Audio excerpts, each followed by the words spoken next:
Hello again, Planeswalkers. This is Eric from Bane Alley Magic, bringing you another deck tech video.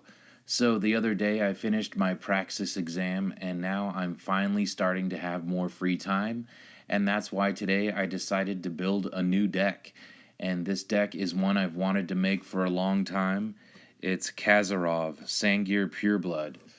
So Kazarov is 5 and 2 black for a 4/4 legendary vampire with flying, and he says whenever a creature an opponent controls is dealt damage, put a +1/+1 counter on Kazarov, Sangir Pureblood, and for 3 and a red, Kazarov deals 2 damage to target creature.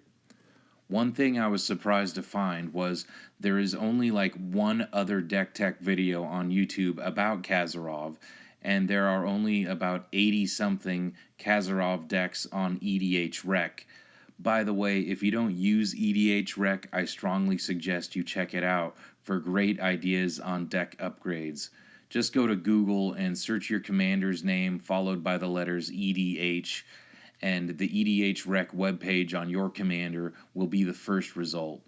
So yeah, this is a really underrated commander, and I hope this video will give y'all some ideas and encourage you to try Kazarov out.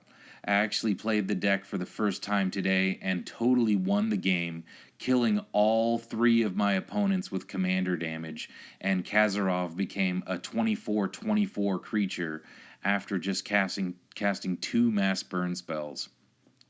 So what I like about Kazarov is that his theme plays on something that's already really important in the game, and that's removal. In this case, it's burn removal, which is not guaranteed removal, but it still gets the job done in most situations. When picking out your commander, if you're going to choose one that has synergy with removal or card advantage or ramp, you're going to see results, because these 3 effects are really important for playing the game in general. Kazarov is great because he encourages us to fill our deck with mass burn spells, which are basically miniature board wipes. And one thing I've found in the game of Commander is that the winner is often the person who plays their board wipes at the right time. With Kazarov, the right time is as soon as he's on the battlefield, allowing us to make him huge and knock some fools out with commander damage. Kazarov will also get bigger when your opponents deal damage to each other's creatures, so if you're not the biggest threat, you could find your commander getting bigger without you even trying. The downside of Kazarov is that he's expensive. I mean, 7 mana is no joke, so I'm running a lot of ramp, and also several ways to make sure he's protected so we don't need to cast him for 9 or 11 or, hell forbid, 13 mana. So let's get into the deck, but before we get into the creatures, I want to talk about our mass burn spells. So first we have Pestilence, the classic. For 2 and 2 black, it's an enchantment that says, at the end of any turn, if there are no creatures in play, you gotta sacrifice Pestilence. And for 1 black, Pestilence deals 1 damage to all creatures and players. So Pestilence is just a repeatable way to ping every creature on the battlefield for 1. And so this is just perfect for the Kazarov Sangir Pureblood deck. If you're playing Kazarov, you got to have a copy of Pestilence, and you got to have a copy of Pyroclasm, which is basically the exact same thing but for red. So for 2 and 2 red, at the beginning of the end step, if no creatures are in play, sacrifice Pyroclasm, and this is an enchantment, and for 1 red, Pyroclasm deals 1 damage to each creature and each player. So again, the exact same thing as Pestilence, except it's red. These are relatively cheap cards too. This deck is basically pretty budget. I do have a few expensive cards in here. But yeah, it's really not hard to build with the extra cards you have lying around, and then just spend a few extra bucks to make it good. So next is Anger of the Gods. 1 and 2 red for a sorcery. Anger of the Gods deals 3 damage to each creature. If a creature dealt damage this way would die this turn, exile it instead. So a nice way to, exile your opponent's creatures, make sure they don't come back. Next is Sweltering Suns, 1 and 2 red for a sorcery. Sweltering Suns deals 3 damage to each creature or you can cycle it for 3 mana. So for 3 mana, you can discard the card from your hand to draw a different card. You know, maybe if you already have enough mass burn spells, you know, and you don't need it, you can cycle it away. The cycling is always a pretty handy ability to have. You know, sometimes you just have excess cards that have the same ability, and you draw another one. You're like, oh, I'll just cycle it away and draw a different card. So pretty helpful. Next is Shake the Foundations, 2 and a red for an instant. Shake the Foundations deals 1 damage to each creature without flying, and you get to draw a card to replace it. So it's only going to hit non-flyers, but that's a majority of creatures in the game, and it replaces itself, so pretty great card. Next is Arc Bond, 2 and a red for an instant. Choose target creature. Whenever that creature is dealt damage this turn, it deals that much damage to each other creature and each player.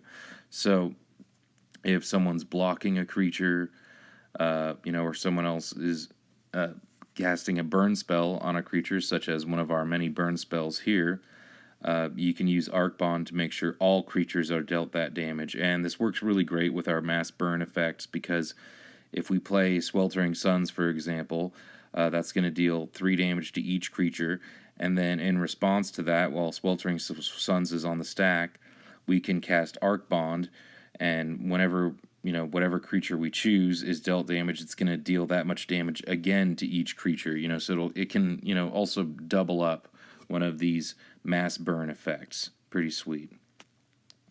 Next we have Pyroclasm for 1 and a red. It's a sorcery. Pyroclasm deals 2 damage to each creature. Next is Scouring Sands, 1 and a red. Scouring Sands deals 1 damage to each creature your opponents control, and you scry 1. So to scry, you look at the top card of your library. You may put that card on the bottom of your library if you want to. Next is Earthquake for X and a red. Earthquake deals X damage to each creature without flying and each player. So there you go. Just massive damage here. Not much more to say about that. Next is Magma Quake. X and 2 red for an instant. Magma Quake deals X damage to each creature without flying and each planeswalker. Next is Mizzium Mortars. For 1 and a red, it's a sorcery. Mizzium Mortars deals 4 damage to target creature you don't control, or you can overload it for 6 mana. So for 3 and 3 red, you may cast this spell for its overload cost. If you do, change the text by replacing all instances of target with each. So instead it'll say it deals 4 damage to each creature you don't control. And so, nice kind of one-sided board wipe. I often put in a lot of red decks, but especially important in the Kazarov deck, you know, just dealing all of our opponents tons of damage. And then finally we have Angrath, Minotaur Pirate. 4 a black and a red for a Planeswalker Angrath that enters with 5 loyalty counters.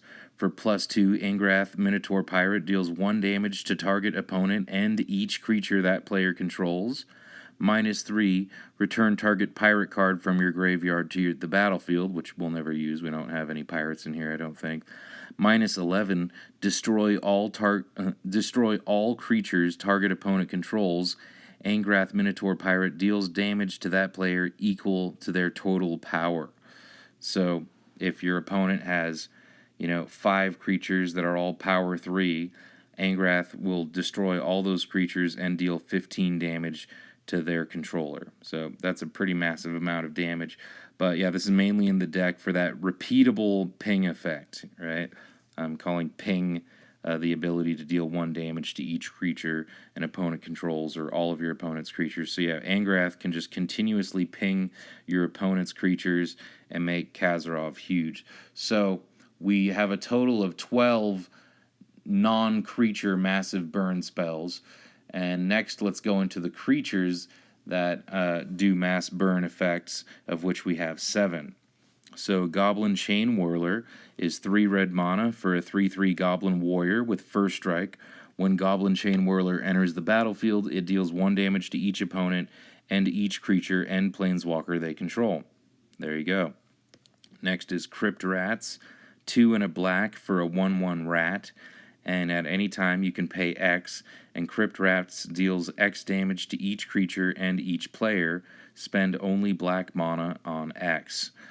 So this can sit on the battlefield until the time is right, and then you just pay X, and boom. it's definitely going to kill itself. I mean, unless somehow you give it indestructible, I guess. We do have one way to give it indestructible in the deck. But yeah, just a nice mass burn effect on a creature. Next is Dagger Caster, 3 in a red for a 2/3 Viashino Rogue. When Dagger Caster enters the battlefield, it deals 1 damage to each opponent and 1 damage to each creature your opponents control. Pretty much the same exact thing as Chain Whirler, except it's 1 more mana to cast, and it doesn't have First Strike, and it has slightly less power. But yeah, all 3 of these cards are just awesome, massive burn effects. Totally awesome. Next we have Olivia Valderin, 2 a black and a red for a 3/3 legendary vampire with flying. For 1 and a red, Olivia deals 1 damage to another target creature. That creature becomes a vampire in addition to its other types, and you put a +1/+1 counter on Olivia Valderin. For 3 and 2 black, you can gain control of target vampire for as long as you control Olivia Valderin. And you can do both of these effects on the same turn, so basically if you just pay 7 mana, you gain control of any creature you want. And Olivia just gets bigger and bigger, and Kazarov is also going to get bigger and bigger every time you activate Olivia's first ability. Kazarov also has the similar ability, but Kazarov has to pay 4 mana to do it, and that's just a little too expensive. So Olivia is a much easier way to get out the individual little pings. Next we have Caldera Hellion, 3 and 2 red for a 3/3 Hellion with Devour 1. As this creature comes into play, you may sacrifice any number of creatures. This creature comes into play with that many +1/+1 counters on it. And when Caldera Hellion comes into play, it deals 3 damage to each creature, including itself. So you usually want to sacrifice at least one other creature to make sure that Caldera Hellion survives. But yeah, 3 damage to each creature on the battlefield, and you're left with a 4/4 creature at the end of that. Pretty sweet. Next we have Wildfire Erebos. Cerberus. Sorry, I never pronounced that right. Wildfire Cerberus, 4 and a red for a 4/3 Hound with Monstrosity 1. So for 5 and 2 red, if this creature isn't monstrous, you put a +1/+1 counter on it, and it becomes monstrous. When Wildfire Cerberus becomes monstrous, it deals 2 damage to each opponent and each creature your opponents control. So this is definitely the most expensive of the mass burn effects on a creature, because you have to both cast it and then you have to pay the monstrosity cost. So that's a lot of mana to pay, but you're left with a big body on the battlefield, and yeah, gets the job done. Deals 2 damage to each creature your opponents control and each opponent. Not bad. And finally, our last mass burn creature is Pestilence Demon. For 5 and 3 black, you get a 7/6 flying demon, and for 1 black, Pestilence Demon deals 1 damage to each creature and each player, again, including itself. So if you do this 6 or more times, he's going to end up killing himself as well. But just like the enchantment Pestilence, Pestilence Demon is fabulous in this deck. One of the most essential cards in the deck. Just being able to ping your opponent's creatures at instant speed for just 1 mana is, absolutely valuable. Next we have Suspicious Bookcase, and this is the start of our non-mass burn creatures, right? So these are just our regular creatures that all have some sort of utility, pretty much. So Suspicious Bookcase is 2 mana for a 0/4 wall with Defender, and for 3 mana you can tap it and target creature can't be blocked this turn. Again, this is a commander damage themed deck, so yeah, we want to make sure we have ways that Kazarov can't be blocked, and this is one of them. Suspicious Bookcase, pretty cool card. Next we have Yahenni, Undying Partisan, 2 and a black for a 2/2 legendary Aetherborn Vampire with haste. Whenever a creature an opponent controls dies, put a +1/+1 counter on Yahenni, Undying Partisan, and you can sacrifice another creature and Yahenni gains indestructible until the end of the turn. So this is one of my favorite sacrifice outlets in the game, because I love that it has haste. Haste is one of my favorite abilities. It just acts like an additional combat step. That's really valuable. Yeheni is especially good in this deck because a lot of our opponent's creatures are going to be dying from our mass burn effects, and so Yeheni, as well as Kazarov, is going to get pretty big, as well as Olivia. And the sacrificing a creature is really important in the game of Commander, being able to sacrifice a creature at instant speed, because Kazarov, he might get enchanted with something like Song of the Dryads or Imprison in the Moon, and that's just going to ruin our deck. So our deck relies on Kazarov. We want to have Kazarov. We do have like one other win condition in the deck, and of course we could win just through creature combat damage, but pretty much if we lose Kazarov to an enchantment or if someone steals him, we're going to be in really bad shape. We're probably not going to recover from that. So it's great to have an instant speed sacrifice outlet to prevent our creatures from getting enchanted, to prevent them from getting stolen, to prevent someone from making a copy of our creatures. Having an instant speed sack outlet, really important. Next is Sangromancer, 2 and 2 black for a 3/3 flying vampire shaman. And it says, whenever a creature an opponent controls dies, you may gain 3 life. And whenever an opponent discards a card, you may gain 3 life. So if you play this right before playing a mass burn spell, you could be gaining a ton of life. And there are ways we have in the deck that we're going to be losing life, mostly to draw cards. And also for some mass burn spells that are also going to be dealing damage to us. So having some ways to gain that life back are pretty important, and Sangromancer does a great job of that. Next is Dimir Houseguard, 3 and a black for a 2/3 skeleton with fear, which means it can't be blocked except for by black creatures and or artifact creatures. And you can sacrifice a creature to regenerate Dimir Houseguard, so it's another sack outlet.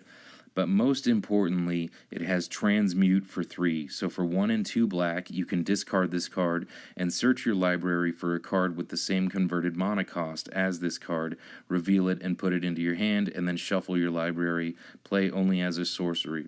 So Transmute is a tutor ability, and with Dimir Houseguard, we can tutor for any card in the deck that has converted mana cost 4, such as Pyroclasm, or Pestilence, or Dagger Caster, or Olivia Valdarin, or Sangromancer, or Erebos. We also have Whip of Erebos, or Silence the Believers. So those are all of our 4-drops that Dimir Houseguard can tutor up. Most of the time, it's probably going to be looking for Pestilence, or Olivia Valdarin, or Sangromancer, so that we can gain some life. But yeah, if all else fails, you can have a 2/3 skeleton with fear. Not a bad deal.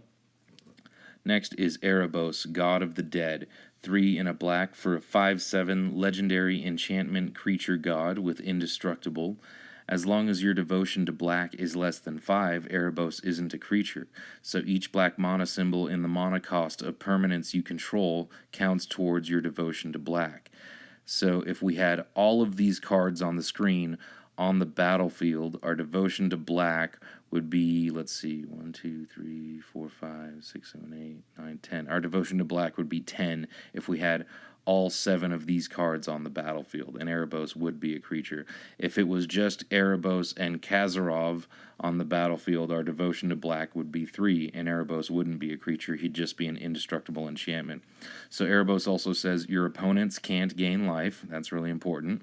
And finally, for 1 and a black and paying 2 life, you get to draw a card. So that's the main reason Erebos is in the deck. It's a great draw card outlet. We can dump all of our mana into him and pay some life and draw tons of cards.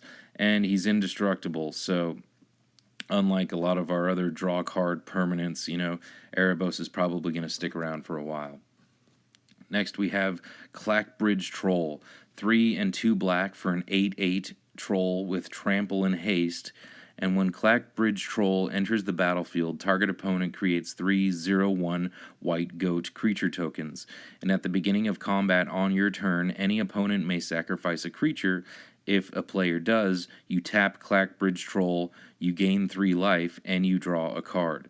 So this is a really interesting card in that it gives our opponents 3 creatures, and that's 3 more creatures that we can hit with our mass burn spells and grow Kazarov 3 +1/+1 counters larger.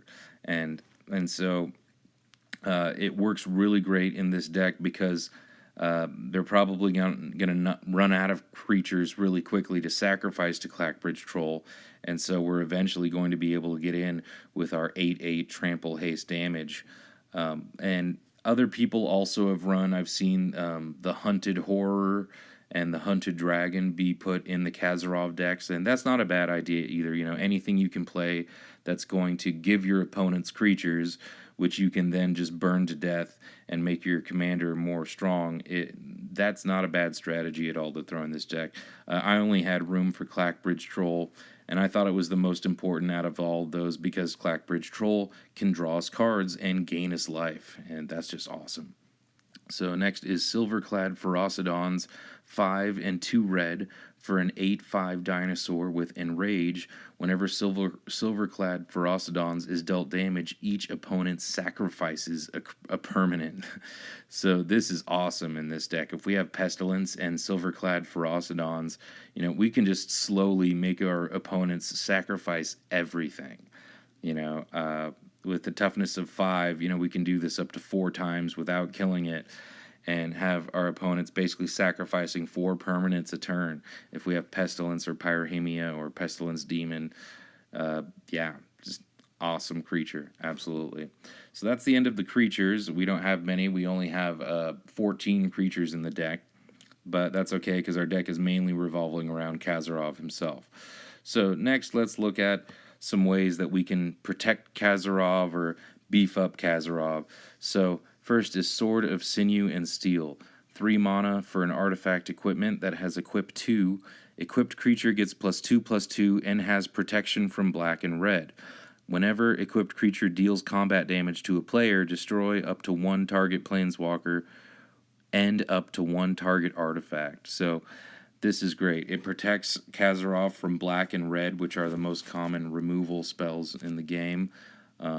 You know, unfortunately, it doesn't protect him from white, but, you know, Lightning Greaves and Whisper Silk Cloak will do that. Anyway, also, once he deals combat damage to a player, destroy up to 1 planeswalker and up to 1 artifact. You know, that's great value on an equipment. So, pretty awesome in this deck. Protects him from black and red is the most important thing.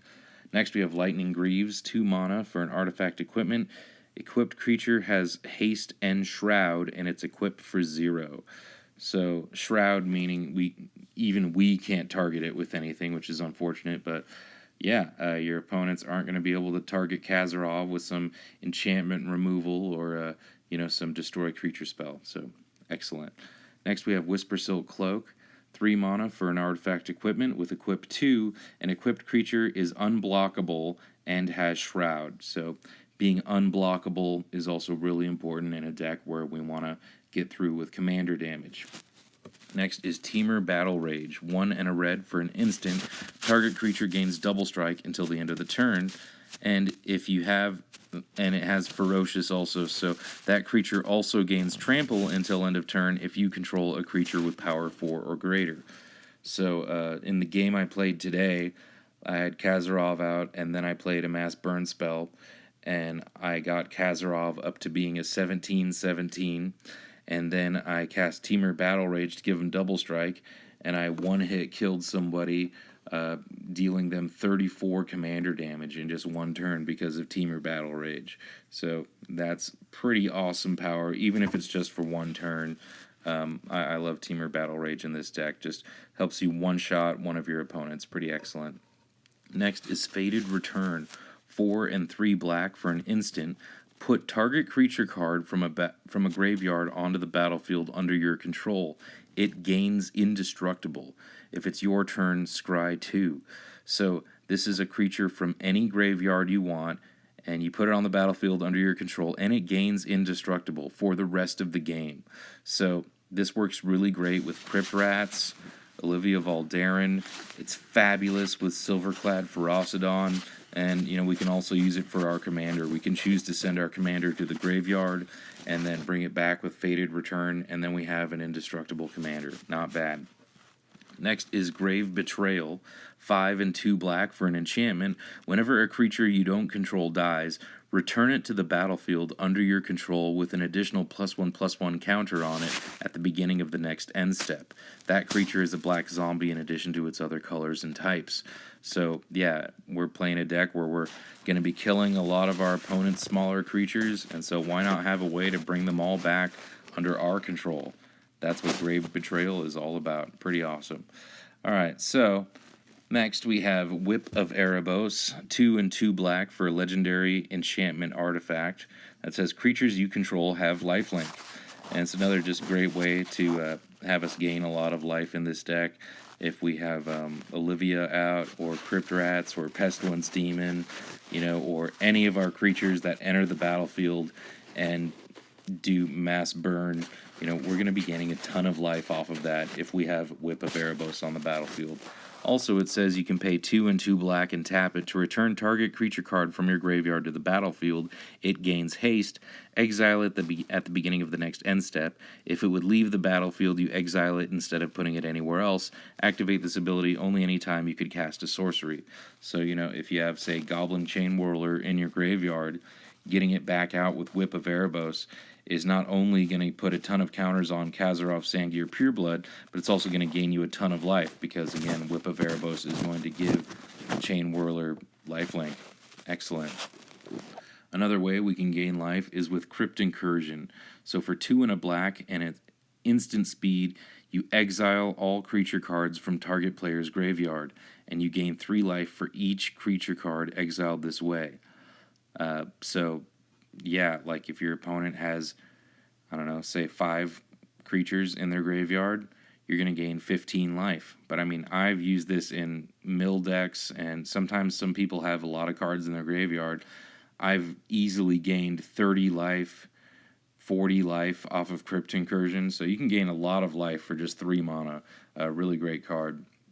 Next is Head Games, 3 and 2 black for a sorcery. This is a fabulous card, really great in Commander, will totally ruin someone's day. So it says, target opponent puts the cards from his or her hand on top of his or her library. Search that player's library for that many cards. The player puts those cards into his or her hand and then shuffles his or her library. So basically, you make your opponent put all the cards from their hand in on top of their library, and you search for that many cards, and you give them those cards instead. So what you normally do is you just give them a whole handful of lands, right? Or a bunch of spells maybe that they can't cast if they already are low on lands. Then you just give them their most high cast spells, and you're kind of just guaranteeing they're never going to be able to cast them. But most of the time, I'll cast Head Games on like the control player, right? Someone who I think is winning, or someone who I think could ruin my game. I cast Head Games, and I completely replace their hand with nothing but lands. Great little trick. Basically, you're making them discard their whole hand at that point. For 5 mana, it's really fun for you. All right, next is Red Elemental Blast, 1 red mana for an instant. You choose one. Counter target blue spell or destroy target blue permanent.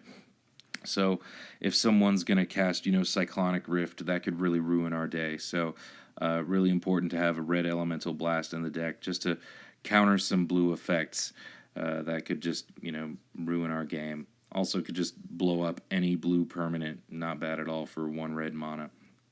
And next we have Demonic Tutor, 1 and a black for a sorcery. Search your library for any card and put that card into your hand, and then shuffle your library. Never a bad deal. Alright, so since Kazarov is so expensive, we're running about 11 ramp cards in the deck. Of course, as always, we're always running Soul Ring. Next is Sword of the Animist, 2 mana for a legendary artifact equipment. Equipped creature gets +1/+1. Whenever equipped creature attacks, you may search your library for a basic land card and put it onto the battlefield tapped, then shuffle your library, and it's equipped for 2. So every time the equipped creature is attacking, you're just getting an extra land on the battlefield. Really great equipment in the format. Next is Bubbling Muck. 1 black for a sorcery. Until the end of the turn, whenever a player taps a swamp for mana, it produces an additional black mana. So this will double all of our swamp mana and allow us to cast Kazarov really quickly. Next we have Explorer's Scope, 1 mana for an artifact equipment. And it says, whenever equipped creature attacks, look at the top card of your library. If it's a land card, you may put it onto the battlefield tapped, and you can equip it for just 1. So, again, just, similar to Sword of the Animist, but a land has to be on top of your deck. But if there is a land on top of your deck, you just get it onto the battlefield. So, a pretty nifty little equipment. I might replace this with Wayfarer's Bauble, but I wanted to try it out because I haven't tried it out in a deck yet. So we'll see how it does. If it doesn't work, I'm going to replace it with Wayfarer's Bauble. But Explorer's Scope, I mean, it could potentially get you, I'd say maybe 3-4 lands in the course of a game. Not a bad deal for just 2 mana, the extra mana to equip it. Next, we have Fire Diamond, 2 mana for an artifact that enters the battlefield tapped, and you can tap it to add red mana to your mana pool. Charcoal Diamond is the same thing. It's 2 mana for an artifact that enters the battlefield tapped, and you can tap it to add a black mana to your mana pool.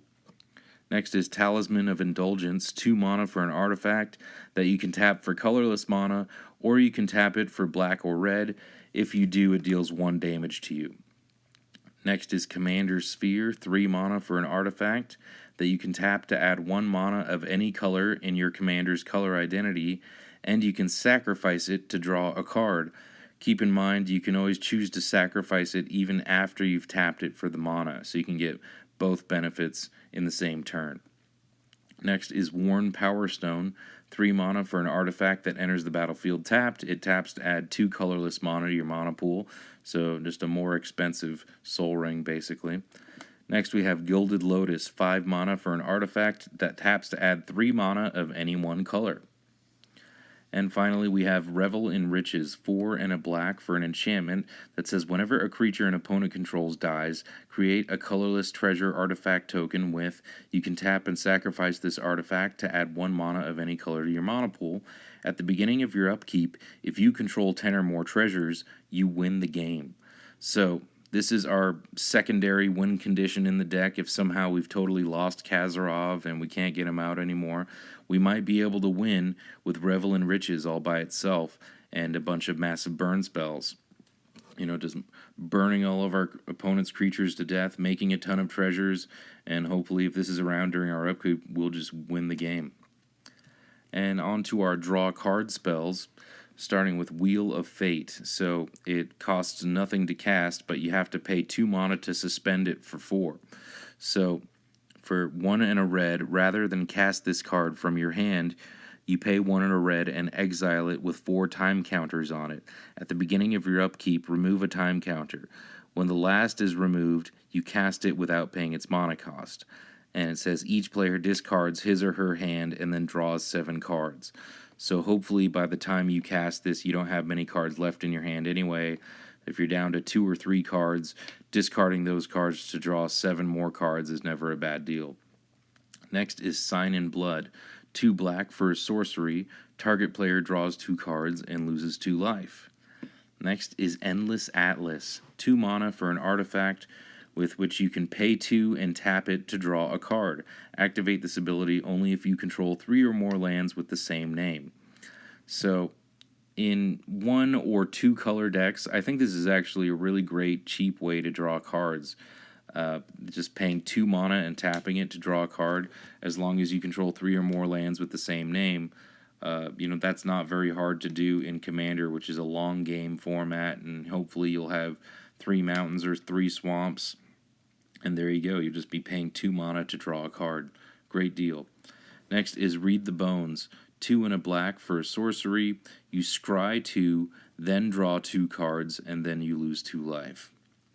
Next is Underworld Connections. 1 and 2 black for an enchantment aura. You enchant a land you control. An enchanted land has tap and pay 1 life and draw a card. Of course, you could potentially enchant someone else's land, I guess, if you were trying to make a deal with them. But yeah, 99% of the time you're going to be enchanting your own land, of course. Next is Phyrexian Arena. 1 and 2 black for an enchantment. At the beginning of your upkeep, you draw an extra card and you lose 1 life. Awesome. Next is Staff of Nin, 6 mana for an artifact that says at the beginning of your upkeep you draw an extra card, and you can tap Staff of Nin and have it deal 1 damage to any target. So this works really great in our deck. It's going to be drawing us extra cards, and just once every turn we can tap it to ping a creature for another 1 and grow Kazarov 1 more +1/+1 counter. And our last card advantage spell is Sunbirds Invocation. 5 and a red for an enchantment. It says, whenever you cast a spell from your hand, reveal the top X cards of your library, where X is that spell's converted mana cost. You may cast a card revealed this way with converted mana cost X or less without paying its mana cost. Put the rest on the bottom of your library in any order, or in a random order. So, Sunbird's Invocation, it's not direct card draw, card advantage, but I mean, it's basically like every time you cast a spell, you get to cast another spell for free. Hopefully, as long as you reveal one that spell's converted mana cost or less. But I mean, that is such a great deal. Every time you cast a spell, you get to reveal that many cards from the top of your library and cast one that's X or less. I mean, every time you cast a spell, you can potentially cast another spell for free. Really great deal. And if you don't want to cast any of those spells, you can choose to just put them all on the bottom of your library. Alright, so on to our removal. First is Epic Downfall, 1 and a black for a sorcery. Exile target creature with converted mana cost 3 or less. So most of our removal in here is, our targeted removal anyway, is exile, because we already have plenty of burn spells, right? We already have plenty of removal through our normal burn spells. So these are, some of these are just there to deal with those creatures that just won't die, right? Some indestructible creature or something like that. So yeah, Epic Downfall. Exile target creature with converted mana cost 3 or greater. Pretty great deal for just 2 mana. Next is Silence the Believers. 2 and 2 black for an instant, and it has Strive. So Silence the Believers costs 3 more mana to cast for each creature, for each target beyond the first. And it says exile any number of target creatures and all auras attached to them. So I feel like this is a pretty underrated card in the format. You can target multiple creatures, exile them, and also exile all the auras that are attached to them. So if someone's playing a Voltron deck, this will really ruin their day. But yeah, again, same thing. This is mostly in here to deal with those indestructible creatures and exile them. Next we have Bedevil, 2 black and a red for an instant. Destroy target artifact, creature, or planeswalker. Next is Scour from Existence, 7 mana for an instant. Exile target permanent. So literally exiling anything you want. Black is normally black and red have a pretty hard time dealing with enchantments. So this is our one way to exile enchantments and get rid of them, or exile maybe your Darksteel Forge, or your opponent's Darksteel Forge. That's pretty tough to deal with. So this will just literally get rid of anything you want. Pretty great card for a lot of decks. Next is the most hilarious board wipe ever printed for only 3 mana. It's Last One Standing. 1 a black and a red for a sorcery. Choose a creature at random and then destroy the rest. I actually ended up playing this today, and there was 11 creatures on the battlefield, so I just rolled 2 dice. I said, I gave each creature a number, 1 through 11, and I said if I rolled a 12, I'd just re-roll. And I actually rolled and got just a 1/1 creature token and blew up all the other creatures. So for just 3 mana, it's a pretty great deal. Pretty underrated sorcery. I suggest you try it out if you haven't already, because for only 3 mana, that's a pretty nice board wipe. And finally, we have In Garrick's Wake. So for 7 and 2 black, you destroy all creatures you don't control and all planeswalkers you don't control. Yeah, completely one-sided board wipe. And that brings us to the lands, of which we have 37. So let's start with the utility lands. We have Bojuka Bog, which is a land that enters tapped. When it enters the battlefield, exile all cards from target player's graveyard, and it taps to add 1 black to your mana pool. So a way to help us deal with graveyard decks. Next we have Castle Lochthwain, a land that enters tapped unless you control a swamp. It taps to add a black mana to your mana pool, or you can pay 1 and 2 black and tap it to draw a card. Then you lose life equal to the number of cards in your hand. This is fabulous. And what's really fabulous is right now it's cheap. This card is $1.60 right now on tcgplayer.com as of today, October 15th, 2019. But actually, if you look them up, all of the castles from the recent set are all under $2 right now, and they're all great cards. I remember when they were originally spoiled, this was like $30. You know, when they were originally spoiled before they were released in the Throne of Eldraine, these were like $20, you know. Some of them were $30. Now they're all under $2, so buy them now.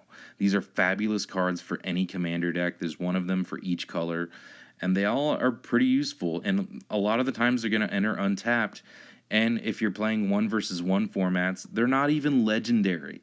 You know, you would think, hey, here's a Castle Lochthwain. It's got to be legendary, right? No, you can have up to 4 of them on the battlefield. Really awesome.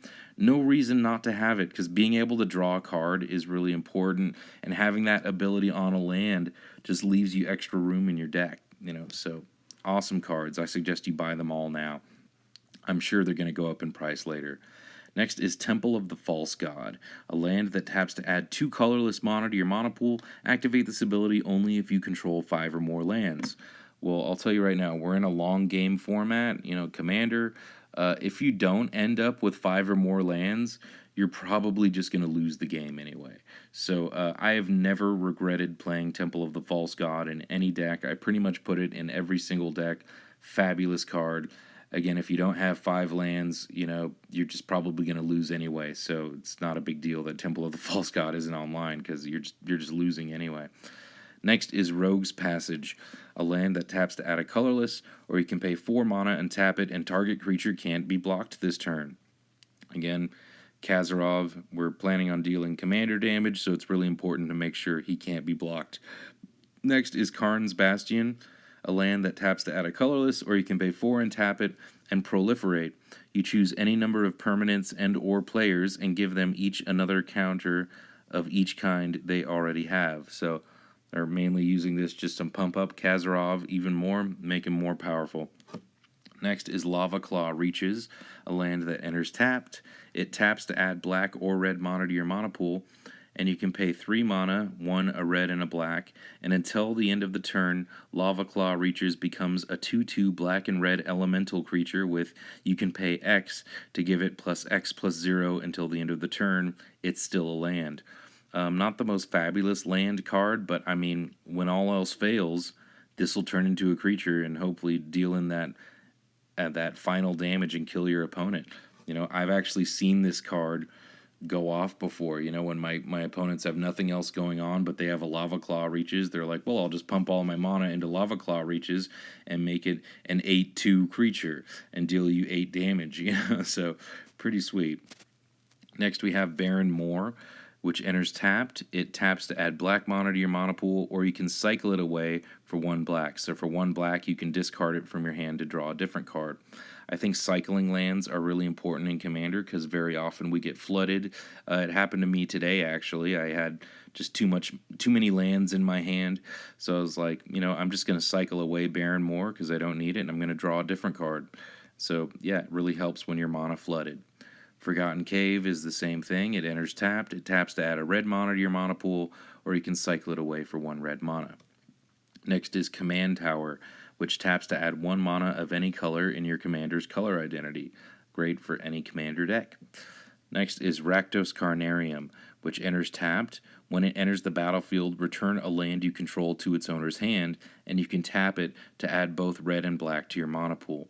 So these are what are known as the bounce lands, and there's 1 for every color pair, and I like them a lot in Commander. They work really good. Number 1, the land you return to your hand can be a land that you've already tapped for mana, and you know, this is basically ramp on a land. If you think about cards like Farseek, you know, or other green cards that get you a land on the battlefield, they usually cost 2 mana. Well, this is kind of like the same thing. You're spending 2 mana to net yourself an extra land on an extra, mana on the battlefield. So, you return a land to your hand. That's like using 1 land, and then this enters tapped. So that's like you're using 2 lands to end up with 1 extra land on the battlefield.